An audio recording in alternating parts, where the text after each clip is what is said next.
Mushroom cultivation is an incredibly rewarding experience. It's not just about producing food, it's about connecting with the land in a deeper way and creating sustainable food systems that nourish ourselves and the environment. For the past 10 years, we have been experimenting with growing edible mushrooms on a relatively small scale. Now that we have seen which methods work well at our site, we want to increase the scale of this system and produce an abundance of nutritious food for the community. We begin by selecting the right species of hardwoods, often sugar maple, hop hornbeam, or beech, that are perfect for mushroom cultivation.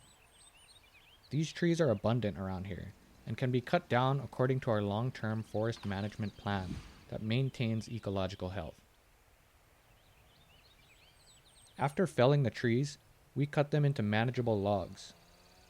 These logs are stacked in our mushroom yard, where they cure for a few weeks. The curing process allows the wood to dry out enough to create the perfect conditions for the mushrooms to take hold. Once the logs are ready, we inoculate them with mushroom spawn. Small holes are drilled into the logs, and a pinch of mushroom spawn goes in. The holes are capped with wax to keep other critters out. We then stack the logs carefully in the shady understory of our mushroom yard. At this point, the mycelial network takes root and begins to spread slowly throughout the logs. In our climate, it takes about a year before the first mushrooms begin to form. This slow process teaches us a lot about the rhythm of farming and about working with the land rather than trying to control it. Mushrooms, like all living things, have their own pace.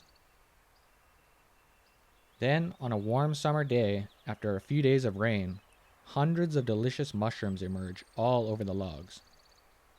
They grow quickly and only persist for a few days, so we try to pay attention and act fast to harvest them when the time comes. We usually only harvest what we need and happily leave the rest for the slugs and other woodland critters that might find them. Mushrooms emerge several times over the course of the summer, and the logs will continue to fruit for about 6 to 10 summers before eventually decomposing back into soil. Each year, we inoculate a few more stacks of mushroom logs so that we can replenish the older ones and ensure a more continuous supply of food. The mushroom yard is being developed throughout the shady understory of an old pine plantation, which lies between the forest garden and the sugar bush. These evergreen pines cast a year-round shade and offer protection from drying winds, creating a moist and shady understory that is perfect for mushroom cultivation.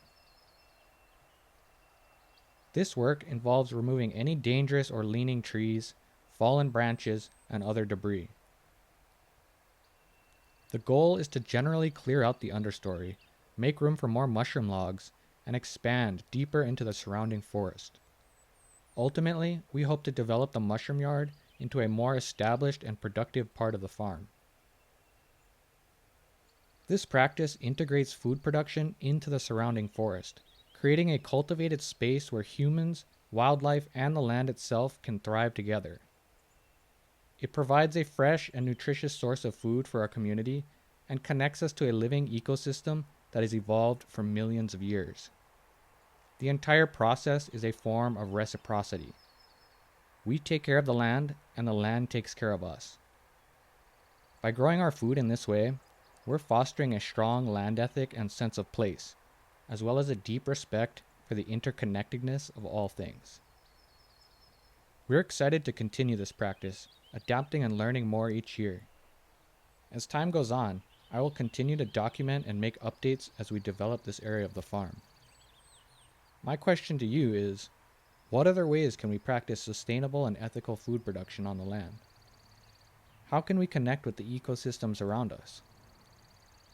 If you have any ideas, questions, or if there's anything you want to see in more detail, let me know in the comments below. And I hope you enjoyed the video. Have a good one.